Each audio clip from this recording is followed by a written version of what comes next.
Hello అండి. ఎలా ఉన్నారండి అందరూ? బాగున్నారా? మీరంతా బాగుండాలని మనస్ఫూర్తిగా దేవుడిని కోరుకుంటున్నాను. మరి ఈ గొర్రెపిల్లయితే రోజు పొలానికెళ్ళేదండి. కానీ మరి దీనికి కొంచెం నీరసంగా ఉందని ఇంటి దగ్గరే ఉంచుతున్నారు. మేత తెచ్చి పెడుతుంటే దీనికి అప్పుడప్పుడు మరి ఇలా అయితే మరి వేసి దీనికి మరి ఆకలి తీర్చాలి కదండీ! దీనికి ఎంత చూసినా గానండి ఇది అసలు మాట వినడం లేదు ఈ మధ్యన. ఇది పొట్టేలండి. ఇంకా గొర్రెలున్నాయి. ఆడవున్నాయి, మగవున్నాయి. కానీ అవి మరి అన్నీ ఇంటి దగ్గరే పెట్టి పెంచాలంటే కుదరదు కదండీ! ప్లేస్ ఉండదు కదా! దీనికన్నా ముందు తీసుకొచ్చినవి వేరే ప్లేస్‌లో అయితే పెట్టారు. మరి దీన్నైతే తర్వాత తీసుకొచ్చారు కాబట్టి ఇది పొట్టేలు కావడంతో దీన్ని ఇంటికాడ ఉంచేసుకున్నాము. ఈ వర్షాకాలం మరి పుల్లలకైతే ఇబ్బంది పడాలి కదండీ! కట్టెలన్నీ అయిపోయినాయి. ఏమీ లేవనేసరికి అంటే ఉన్నాయి కానండి అవి సరిగా మండట్లేదు. ఇలాంటి పేళ్ళైతే కొంచెం బెటర్‌గా ఉంటాయని మామయ్య అయితే మరి దాన్ని పగలగొడుతున్నారు. అత్తయ్య అయితే మరి మార్నింగ్ అయితే గిన్నెలు తోమేస్తారు. మరి అవన్నీ మామయ్య పగలగొట్టి తీసుకొచ్చి ఇక్కడ వేశారు. అవి నేను ఇంకా ఇక్కడ ఒక్కొక్కటి సర్దుకుంటున్నానండి. ఈ వర్షానికి మరి ఎక్కడ పడితే అక్కడ పెట్టేసామనుకోండి తడిచిపోయిన తర్వాత ఇబ్బంది కదా! అందుకని ఇవి మరి దాచుకోవాలండి ఈ వర్షం నుంచి. వర్షం పోయిన తర్వాత ఎక్కడ పెట్టుకున్నా పర్వాలేదు. మరి వర్షాకాలంలో మరి పుల్లలైతే మరి ఏదో మనం వస్తువులు దాచినట్టయితే మరి దాయాల్సి ఉంటుంది. ఇలా మరి ఇవన్నీ ఇక్కడ పెట్టుకున్న తర్వాత వర్షానికి తడవకుండా ఇదైతే కప్పుతానండి కవరు. తర్వాతయితే మరి పొయ్యి దగ్గర మొత్తం ఇల్లంతా ఊడ్చేసానండి. ఇంకా పొయ్యి అంటించడం ఉంది. పొయ్యి అంటించేసి నీళ్ళ కుండ వేసేస్తాను. మరి పొయ్యి అయితే రోజు అంటించింది చూపిస్తాను గానీ, ఇది ఎలా అంటిస్తాను ఏంటనేది మీకు చూపించను కదండీ! ఈ వర్షాలప్పుడు పొయ్యి అంటుకోవడం చాలా కష్టమండి. ఈ అగ్గిపెట్టె తడిసిపోద్ది. పుల్లలైతే చెమ్మొచ్చేసినట్టుంటాయి. ఇక అంటించడం ఎలా చెప్పండి? ఏదో కాగితంతోనో ఏయో ఒకటి కవర్‌లో ఏయో ఒకటి పెట్టి అయితే మరి ఈ పుల్లలు నెమ్మదిగా అంటుకునే వరకైతే చాలా ఇబ్బంది పడాలి. ఇక పొయ్యి అంటించి నీళ్ళకుండ వేసి తర్వాత అయితే అన్నం వండుకొని తర్వాత ఉప్మా చేయాలండి. తర్వాత మరి దొండకాయ ఫ్రై చేయాలి. ఆనపకాయ పులుసు పెట్టాలి. ఇవన్నీ ముందే ఎందుకు చెప్పేస్తున్నానంటే మరి అవన్నీ చూపించుకుంటూ మరి నేను ఏదో ఒకటి మీతో మరి మాట్లాడాలి కదండీ! అందుకనైతే మరి ముందే చెప్పేస్తున్నాను.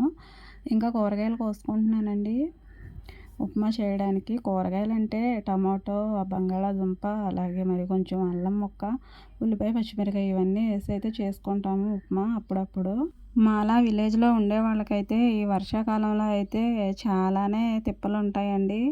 అసలు అవి చెప్పుకోవడానికి అంత పెద్దవి కాదు. చెప్పుకోకపోవడానికి అంత చిన్నవి కాదన్నట్టుంటాయి. మాది పెంకుటిల్లు ఒకటి కావడంతో మరి చాలా ఇబ్బందులే ఉంటాయి. ఎన్ని ఇబ్బందులొచ్చినా మన పనులు మనకైతే మరి తీరనివి కదండీ! మరి కాలంతో పాటు మనము అలాగే ముందుకెళ్ళిపోవాలని అయితే మరి మార్నింగ్ లేవగానే అంతా తడిచిపోయి ఉంటుంది. అంతా శుభ్రం చేసుకుని అన్ని పనులు చేసుకునేసరికి అయితే చాలా తలనొప్పండి. ఎండల్లోనూ, చలికాలంలోనే కొంచెం బెటర్‌గా ఉంటుంది. ఈ వర్షాకాలంలో అయితే అంతా తడి ఎక్కడ చూసినా. పొడనేదే కనిపించదు మా ఇంట్లో అయితేనండి బయట వరండాలో. మరి ఎన్ని ఇబ్బందులు ఉన్నప్పటికీ కూడా మరి నేను వాటిని ఎలా చేసుకుంటానో ఏంటనేది ఎవరికీ చెప్పుకోనండి. ఇక సైలెంట్‌గా మరి మన పని మనకు తప్పదు కదండీ! మనకి సుఖాలున్నా, కష్టాలున్నా, బాధలున్నా ఏవున్నా పనులనేవి మనకి రొటీన్ లైఫ్‌లో మరి మామూలే. అవన్నీ చేసుకుంటూ ఉంటానండి. మరి అందరూ కూడా అంతే కదండీ! నేనొక్కదాన్నే స్పెషల్‌గా కాదు కదా! కానీ మరి ఈ వర్షాకాలంలో అయితే మరి మా ఇల్లు అంత సేఫ్టీగా ఉండదు. కాబట్టి మరి కొంచెం ఇబ్బందిగానే ఉంటుందండి. అందుకే ఇలా చెప్తున్నాను. ఇల్లనేది అనుకూలంగా ఉన్నా, లేకపోయినా మనం అందులో ఉండి తీరాల్సిందే గదండీ! మన ఇల్లంటే మనకి ఏంటంటే అపురూపమైన వస్తువు నా దృష్టిలో అయితే. దాన్ని అలాగా కొంచెం తక్కువ చేసి చెప్పుకోవడం కూడా నాకు అంతగా నచ్చదండి. మా ఇల్లు నాకిష్టం. మరి మాలాంటి ఇంట్లో అయితే మరి ఈ వర్షాకాలంలో మరి కొన్ని ఇబ్బందులు అలాంటివి ఉన్నప్పటికీ కూడా నాకు మా ఇంట్లో ఉండి పనులు చేసుకోవడం అంటే చాలా హ్యాపీ అండి. చాలా ఇష్టం. మరి ఇంటిని చూసి ఇల్లాలని చూసేవారంటండి పూర్వం రోజుల్లో. ఎందుకంటే ఇల్లు బాగుంటే, అంతా శుభ్రంగా ఉంటే, నీట్‌గా ఉంటే ఆ ఇల్లాలు కూడా అంతే ఇదిగా ఉంటుందనైతే ఒక అంచనా వేసేసేవారంటండి.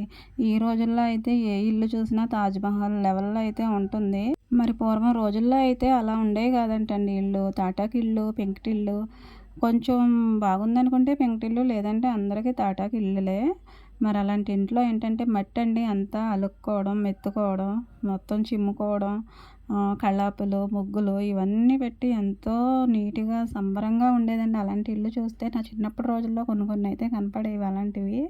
మరి అలాంటి ఇళ్ళల్లో చేసే పనులు ఎలా ఉంటాయండి? చాలా కష్టంతో కూడుకున్నవి కదా! అంత కష్టమైన పనులు చేసిందంటే ఆ ఇల్లాలు చాలా గ్రేట్ అనైతే మరి అప్పట్లో ఇల్లుని చూసి ఇల్లాలని చూడమనేవారంటండి. ఇల్లు గురించి ఎంత పర్టికులర్‌గా చెప్తున్నానంటే మనం ఇంటిని ఎంత నీట్‌గా, ఎంత భద్రంగా ఉంచుకుంటామో మనం ఇంట్లో వాళ్ళతో కూడా అంతే భద్రంగా, అంతే విధేయతగా ఉండాలనైతే మరి నేను అనుకుంటున్నానండి.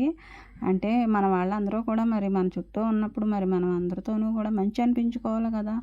ఏంటండి మంచి అనిపించుకోవాలని మరి మనం ఏమన్నా మరి మన నుదుటినైతే మరి రాసుకోలేం కదండీ! మనం చేసే పనుల్లోనూ, మన విధానాల్లోనే మనం మంచా, చెడ్డా అనేది అవతల వాళ్ళకి తెలుస్తుంది.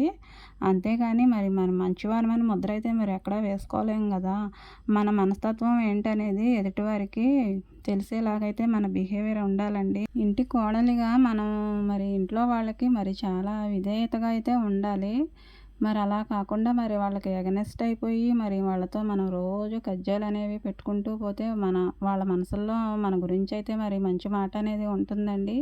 వాళ్ళు మరి కొంచెం మరి మన మీద మరి కొంచెం అత్తవారైనప్పుడు ఒక్కొక్కసారి మనం అర్థం కానప్పుడైతే కొన్ని కొన్ని మాటలైతే వస్తూ ఉంటాయండి. వాటిని అబ్జర్వ్ చేసుకుంటూ వాళ్ళకి తగినట్టుగా మనం ఎలా ఉండాలి ఏంటనేది మరి మనం నేర్చుకోవాలి. అడిగి తెలుసుకోవాలి. వాళ్ళ మనసుల్లో ఎలాగైనా సరే మనం ప్లేస్ సంపాదించాలనైతే మనం ప్రయత్నించాలి గానండి. వాళ్ళు అంటున్నారు కాబట్టి నేను ఇంకొక 2 అంటానని మరి మనం యుద్ధం చేసేసామనుకోండి, వాళ్ళకి మనకి మధ్యలో అయితే అక్కడితోటి బంద్ అయిపోద్ది. మరి ఇంకా లేనిపోనివన్నీ వచ్చి పడిపోతూ ఉంటాయి. ఇంకా మరి కలవడం అనేది వాళ్ళ మనసుల్లో మనం చేరడం అనేది అసాధ్యం అయిపోతుంది. వాళ్ళు ఏదైనా అన్నప్పుడు మనం తిరిగి అనకుండా కొంచెం నిదానించుకున్నామనుకోండి, అది మరి వాళ్ళు పిల్లని ఇలా అన్నా సరే అంత నిమ్మలంగా ఉంటుందంటే తనని మేము అర్థం చేసుకోవాలన్న ఆలోచన వాళ్ళకి కూడా ఉంటుంది. అలా క్రమక్రమంగా వాళ్ళు మనం దగ్గరైపోతాము. ఇంకా మరి వాళ్ళు మనం దగ్గరైన తర్వాత మరి ఎవరైనా వచ్చి మనలో చేరగలరా? ఎవరైనా వచ్చి మనలో చేరగలరా అంటే వాళ్ళకేం అవసరం అనుకుంటాము. మరి అవసరమేనండి. మన ఇంట్లో యుద్ధాలు ఆ లెవెల్‌లో జరిగిపోతున్నప్పుడు మరి పక్కింటి వాళ్ళకి అవసరం కదండీ! కోడలికిచ్చే సపోర్ట్ కోడలికిస్తారు. అత్తకిచ్చే సపోర్ట్ అత్తకిస్తారు. మరి అత్తయ్య అయితే చాలానే అనుభవించేసి ఉన్నది కదండీ! ఆవిడైతే మరి అలాంటి వాటిని పట్టించుకోకపోవచ్చు. మరి కోడలుగా మరి మనం కొత్త కదండీ! మరి మనకి అలాంటోళ్ళ సపోర్ట్ అయితే అవసరం అవుతుంది. ఎవరు మన గురించి కొంచెం మంచిగా మాట్లాడితే వాళ్ళే మంచి అనుకుని మరి వాళ్ళ దగ్గరికే వెళ్ళడానికి చూస్తాం. వాళ్ళ మాటలే వినడానికి చూస్తాము. మరి కొడుకుని మనకి చక్కగా అప్పగించిందండి నిండు నూరేళ్ళు హాయిగా బతకమని. ఆవిడేమో మనకప్పుడు మరి మంచిగా కనిపించదు. మరి బయట వాళ్ళేమో మరి మనకి ఎన్నో చెప్పేసేవాళ్ళు మంచోళ్ళయిపోతారు. మన మంచి కోరుకునే అత్తగారేమో మనకు మంచిగా కనిపించదండి. కొంచెం కటువుగా ఉంటాయండి అత్తగారి మాటలు. ఎందుకంటే మన గురించి అర్థమయ్యే వరకు కాస్తంత మరి అలా ఆ విధంగా ఉంటారు. మనకి పద్ధతులవి నేర్పించేసిన తర్వాత వాళ్ళు హాయిగా రెస్ట్ తీసేసుకుంటారు. మొత్తం మనకు అప్పగించేసి బాధ్యత అంతా అంతవరకు మరి ఓపికగా మరి అత్తగారి మాటలని వినాలి.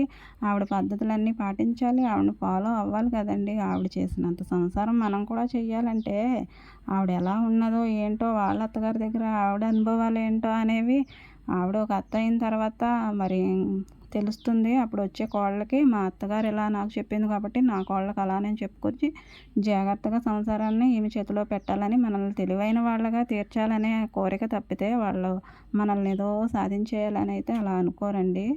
ఉండేవాళ్ళు ఉంటారేమోలేండి. నాకు అలాంటి వాళ్ళైతే మరి తెలీదు. ముందైతే మనం ఇంట్లో వాళ్ళని మంచి చేసుకోవాలి. అలాగే మన మంచితనం ఏంటనేది వాళ్ళకి తెలిసేలాగా చెయ్యాలండి.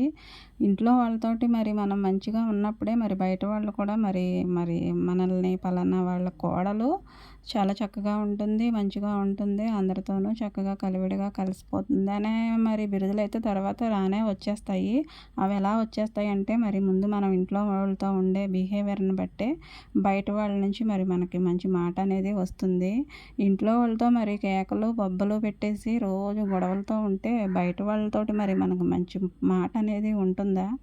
ఉంటుందిలేండి కొందరికైతే. ఇంట్లో వాళ్ళు మంచి అవ్వరు గానీ బయట వాళ్ళైతే మంచి అవుతారండి. ఇంట్లో లేని మర్యాదలు, గౌరవాలు మనకు బయట వాళ్ళతో ఎందుకండి? బయట వాళ్ళకి మనం ఇస్తాము. వాళ్ళేమో మనకిస్తారు. అంతేగాని ఇంట్లో ఇచ్చి పుచ్చుకోవడం అనేది మరి కొందరికైతే మరి తెలీదు. మరి నేనైతే ఆ విధంగా ఉండడానికైతే నా వల్ల కాదండి. అసలు నేను అలా ఉండలేను. నేనొచ్చింది మొదలండి ఇప్పటి వరకు కూడా. మా అత్తారందరూ కూడా నా ముఖాముఖిగా నేనున్నప్పుడు నాతో ఎలా మాట్లాడతారో, నేను లేనప్పుడు కూడా నా గురించి ఆ విధంగానే మాట్లాడాలి. దీనికోసమేనండి నేనింత ప్రయాసపడేది. నా జీవితంలో, నా సంసారంలో కూడా నేను కోరుకునేది ఇదేనండి. ఎందుకంటే మంచి మాట మనకి అత్తవారి నుంచే రావాలండి. వాళ్ళ నుంచి వచ్చిన తర్వాత మనల్ని ఊరందరూ కూడా మెచ్చుకుంటారు. వాళ్ళ నుంచి రాని గౌరవ మర్యాదలు మనకి ఊరంతా చెప్పుకుంటే మరి ఏం సుఖం చెప్పండి. నా అత్త మామలు అలాగే మరి ఇంకా ఉన్న వాళ్ళందరూ కూడా నన్ను ఎలా మాట్లాడతారో నా ముఖం మీద నేను లేకపోయినా నా గురించి నా ప్రస్తావన వచ్చేసరికి ఆ విధంగానే మాట్లాడుకోవాలి. మన నోటికి భయపడి మనకు భయపడి మరి మనం ఉన్నప్పుడైతే కొంతమంది బాగానే మాట్లాడతారండి. కానీ మనం తప్పుకున్న తర్వాత మన గురించి వేరే విధంగా మాట్లాడుకుంటారు. ఇంట్లో వాళ్ళు నా వాళ్ళైనా బయట వాళ్ళైనా నా గురించి అలా మాట్లాడుకోవడం నాకు అస్సలు నచ్చదండి. నేను నా ముఖాముఖిగా ఎవరైతే నాతో మాట్లాడుతున్నారో వాళ్ళు నా వెనకాల మాట్లాడుకున్నా కానీ అదే విధంగా మాట్లాడాలని అయితే నేను దేవుణ్ణి కోరుకుంటానండి. 2 రకాలుగా నేనైతే ఉండలేను. ముఖాముఖిగా ఎలా ఉంటానో వెనకాల కూడా అదే విధమైనటువంటి మనస్తత్వం అయితే మరి నాకుందండి. అలాంటి మనసు ఇచ్చాడండి మరి దేవుడు. మరి ఏ చిన్న మాట వచ్చినా కానీ చాలా నేను మనసులో అయితే బాధపడుతూ ఉంటానండి. అలాంటి బాధ మళ్ళీ ఎదుటివారికి ఇవ్వాలని అయితే అస్సలు అనుకోను. ఇంట్లో వాళ్ళ మనసుల్లో మనం ఉన్న తర్వాత, వాళ్ళ మనసులు మనం గెలుచుకున్న తర్వాత మనం ఊరందరికీ కూడా మంచిగానే ఉంటామండి. ఎవరికి కూడా చెడ్డ అయితే అయిపోము. ఇంట గెలిసి రచ్చ గెలవాలంటారు కదండి పెద్దలు, అలాగన్నమాట. ఇంట్లో మనం గెలిచిన తర్వాతే రచ్చ గెలవాలండి. బయట ఊరంతా గెలిసి ఇంట్లో గెలవకపోతే అదొక గెలిపేనండి అసలు. ఫైనల్గా చెప్పేది ఏంటంటే ఇంట గెలిసి రచ్చ గెలవాలి కదండి. మరి ఇంట్లో మరి మంచిగా ఉంటేనే కదా బయట కూడా మంచి అవ్వగలము. బయట ఎక్కడో మంచి ఉంటే మరి ఇంట్లో మంచి ఉండాలి కదండి మనకి. నా మనసులో నేను ఏమనుకుంటానంటే నా గురించి దేవుని దృష్టిలో ఆయనకి ఇష్టమైన వ్యక్తిగా అయితే నేను ఉండాలి. అలాగే నా ఫ్యామిలీ మెంబర్స్ అంటే అత్తవారికి తగిన కోడలుగా ఉండాలండి. అలాగే మరి ఈ ఊరందరికీ మరి మనం మంచిగానే ఉండాలి కదండి. చెడ్డ ముద్ర అయితే వేయించుకోకూడదు కదా. ఆ విధంగా బ్రతకాలని అయితే మరి కోరుకుంటానండి. మరి ఇన్ని కోరుకుంటే జీవితంలో చాలానే సాక్రిఫైస్ అయితే చేయాల్సి ఉంటుందండి. వీడియో కనుక నచ్చితే తప్పకుండా లైక్ చేయండి. నా ఛానల్ని సబ్స్క్రైబ్ చేసుకుని సపోర్ట్ చేయండి. Thanks for watching.